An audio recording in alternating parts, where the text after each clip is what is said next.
يا أولاد، النهاردة حصل لي أغرب حاجة في حياتي.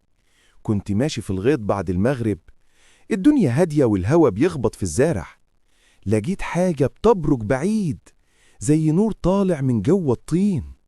لقيت صندوق صغير عليه نقوش فرعونية، لكن أول ما لمسته الأرض اتزلزلت تحتي، والصندوق فتح لوحده وخرج منه نور أصفر ساطع زي الشمس. النور ده لف حواليا والدنيا سودت، وما بقتش حاسس بالدنيا ولا في أي حد يلحقني.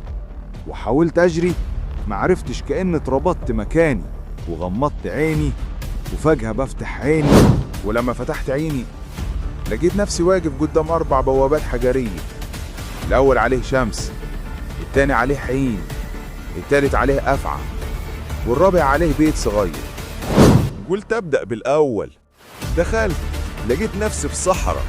لما رفعت عيني للسماء لقيت تمثال ضخم وبيقول لي: أهلا بيك يا عزت في أرض الموت. جريت بسرعة لحد ما لقيت الباب اللي بعده. دخلت التاني، لقيت نفسي جوه معبد مليان مرايات، كل مراية فيها صورتي، بس وشي بيتغير. واحد بيقول لي: انت مش هتخرج يا عزت. قمت مكسر المراية، لقيت باب وراها، دخلت منه. التالت بقى كان كله أفاعي متعلقة من السقف وبيهمسوا في ودني: الباب الرابع مش ليك. لكن لقيت تعويذة مكتوبة على الحيطة، جريتها فالأفاعي اختفوا وظهر الباب الرابع.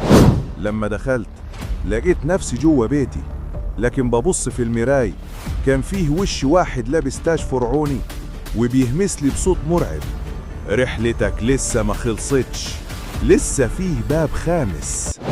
لو حابين نكمل باقي الحكاية قولولي في التعليقات، ولو عجبتكم الحكاية يا أولاد ادعمونا بلايك واشتراك.